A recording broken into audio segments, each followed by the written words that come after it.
Welcome to the April Amber Lab. My name is Lisa Rigoli, and I'm one of your Amber experts. A little bit about me. I've been in the HR space for over 17 years, and I started my firm back in 2016.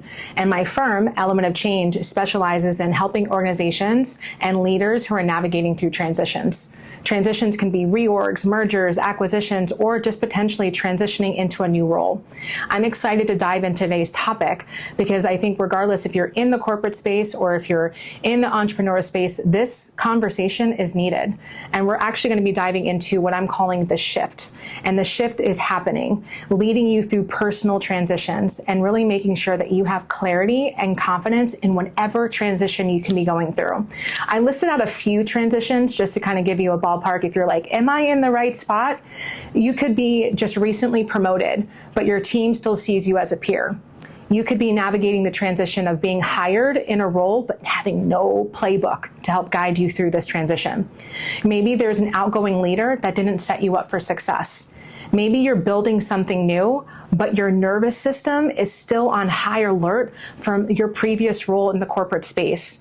Maybe you launched your business, or maybe you've been in your business less than 3 years and you're suddenly realizing you're wearing all these different hats as the brand person, the strategist, and the tech team. Whatever transition you're going through, I guarantee you're in the right space to dive into this conversation. What I want to ground us in is that this is not about being perfect. This is really about the space to allow you to reflect. And the reason why I'm saying not to be perfect, sometimes when we're going through transition, especially as women, we wear so many different hats that sometimes sharing actually how we feel, we may actually start judging ourselves. Sometimes whatever we're experiencing, we may not share it because we're worried about the shame it may bring upon us by sharing it out loud.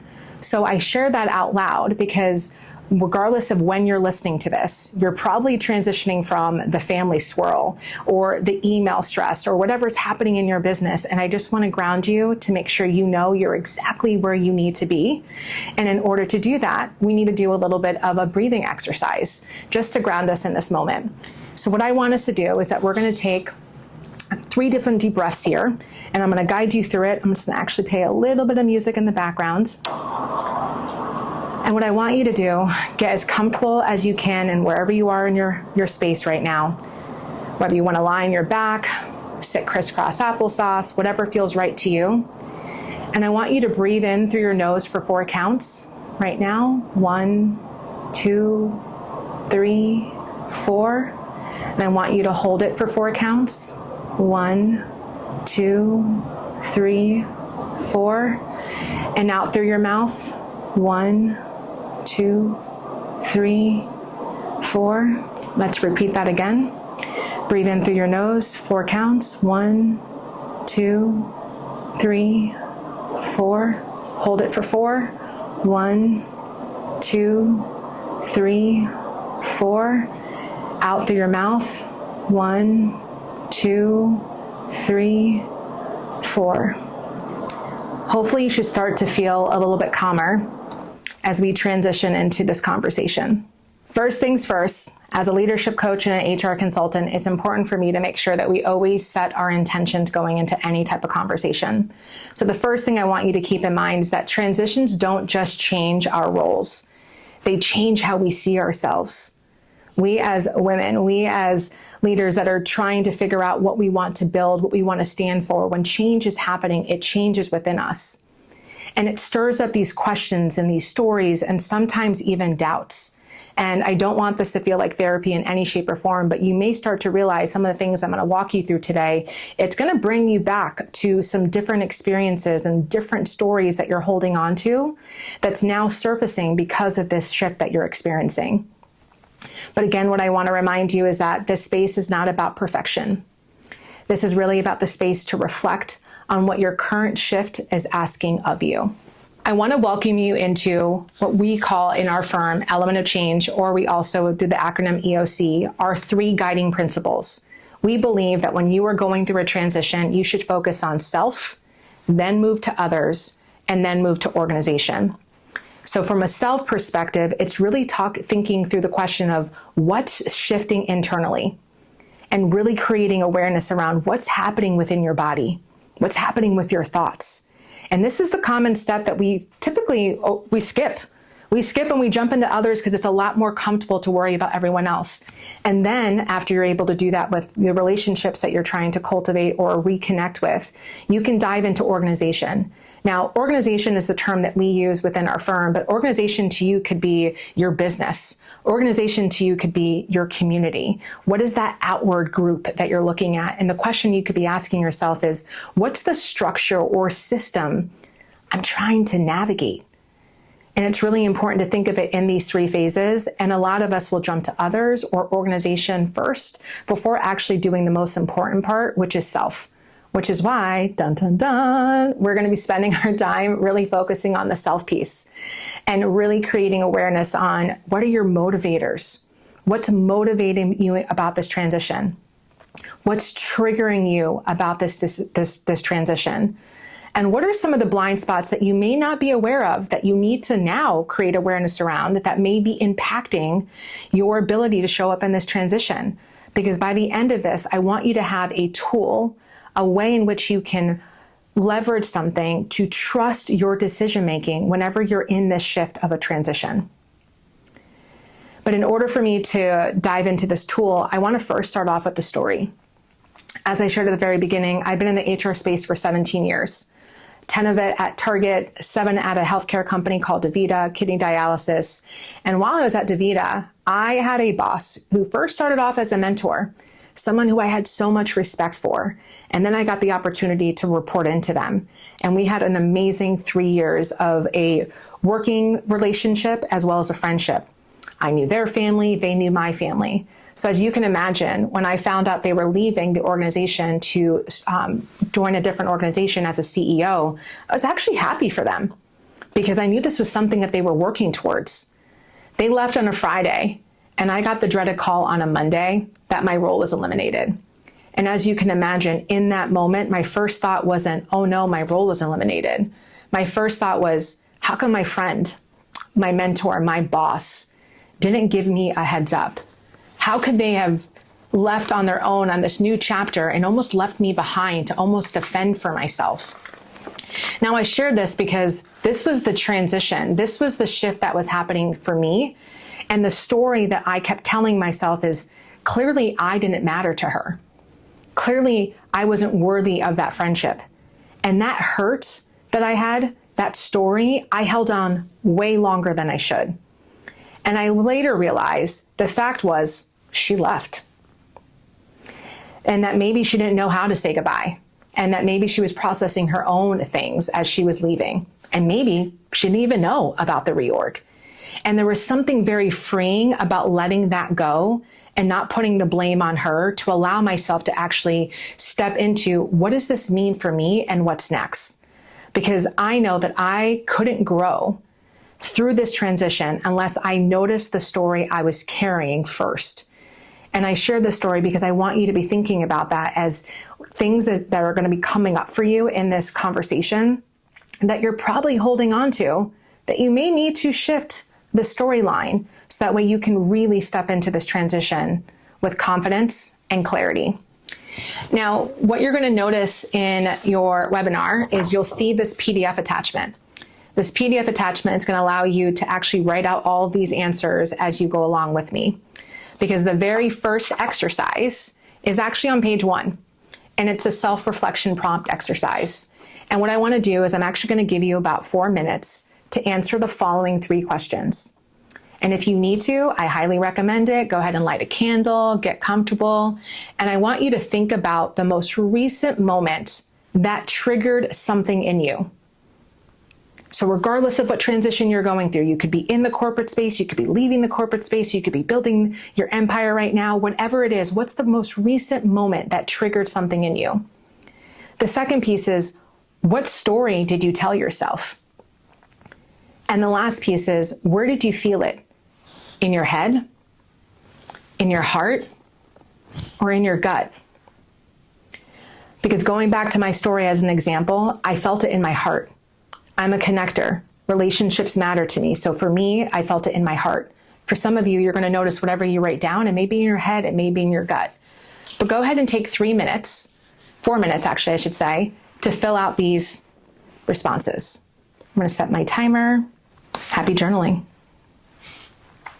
Welcome back. Hopefully you were able to get some things down on your piece of paper. And I hope you were also not overthinking it, because there's no judgment. Again, back to what I was talking about in the very beginning, there's no perfection in this, there's no shame, there's no judgment. So now what we're gonna do is, on your second page in your workbook is your leadership energy sort. And it's a worksheet that's gonna really help you dive into what drives you. So that's going back to that question around what motivates you. Then you're going to see a set of options for what triggers you. And the last box is, what do you do under stress?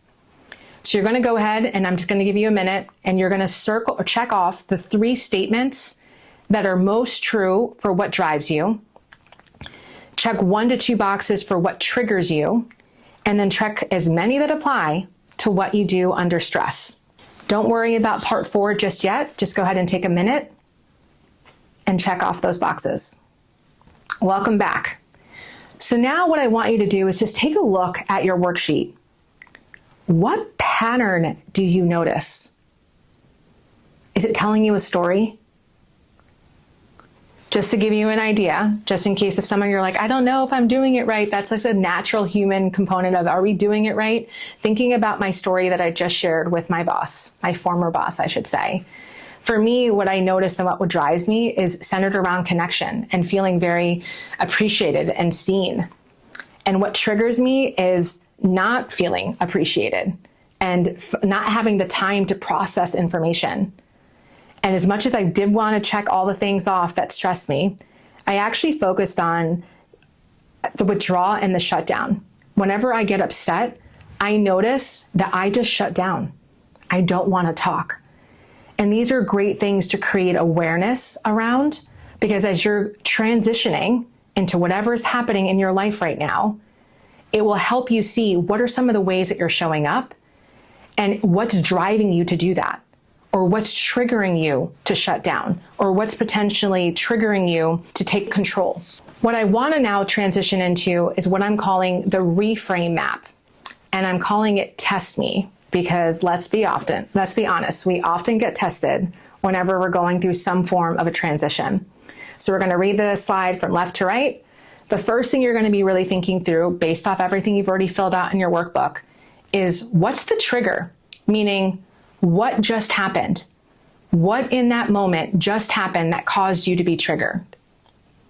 The second component is, now you want to name it. What emotion are you feeling because of this thing that just triggered you? Then you want to think about the story. What did I make this mean to me? Then you're going to go into truth. What else could be true? And then the me component is, what is the new narrative do I want to live with? Again, just to make sure I'm giving you an example so you can see it all come together. For me, with the situation during the reorg, the trigger was my boss, a friend, left the organization before informing me about the reorg and the impact it would have on my role. The emotion I had in that moment is I felt abandoned. I felt dismissed. And the story that I was holding on to for way too long was that I told myself that I didn't matter to her, that the relationship didn't mean as much as it did to me. Now that's heavy, right? That I'm giving so much control to this person that has no idea how upset I am. And for some of you, you're giving control to a thing or a situation the same way. But the truth is, maybe she was navigating her own fears through her own silence, and maybe she just didn't know. So how am I changing this narrative so that way I can step into my own power? Is that I can honor, hold on, the font's really small.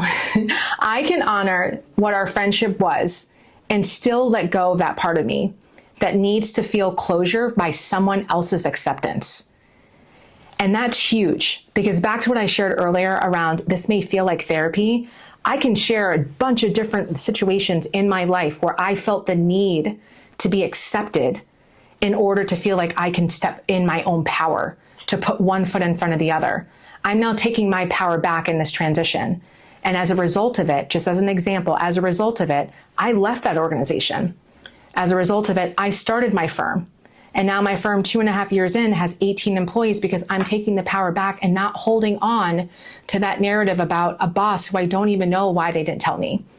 And I share that because you all have your own story. You all have your own thing that's triggering you, that there's an emotion that you can start to think of and call and name. So that way you can be aware of what story are you holding on to? What's the truth of it? So that way you can shift that narrative for yourself. Because all of that unnecessary energy is living in your head or your heart or in your gut rent-free. And this is how I'm helping you shift into your transition, because you are powerful beyond measure. And in order for you to step, what does your reframe give you permission to do or feel differently this week? Because it won't be easy. I'm not here to say that once you have this new reframe, you're going to wake up being like, I'm not thinking about it anymore. You're going to think about it. That's why I'm saying, what can you do differently this week? And how do you write it on a note card, a sticky note? Maybe it's on the note option of your phone. So that way, whenever you're noticing that emotion come up, you can take a glance at your notebook, at your note sticker or your sticky note, wherever you wrote it down, to be reminded in the new narrative that you're holding on to. So that way you can take control back and you can lean into that shift with intentionality, clarity, and confidence. This isn't about fixing yourself as you're navigating your transition. It's about meeting yourself with more clarity and compassion. This is just the first shift. As I shared before, there's the others component and then the organization. But that's the one that sets every other change in motion when you start to create awareness around what is happening with you. I want to say thank you for your time today and joining us for our April Amber Lab. Bye for now.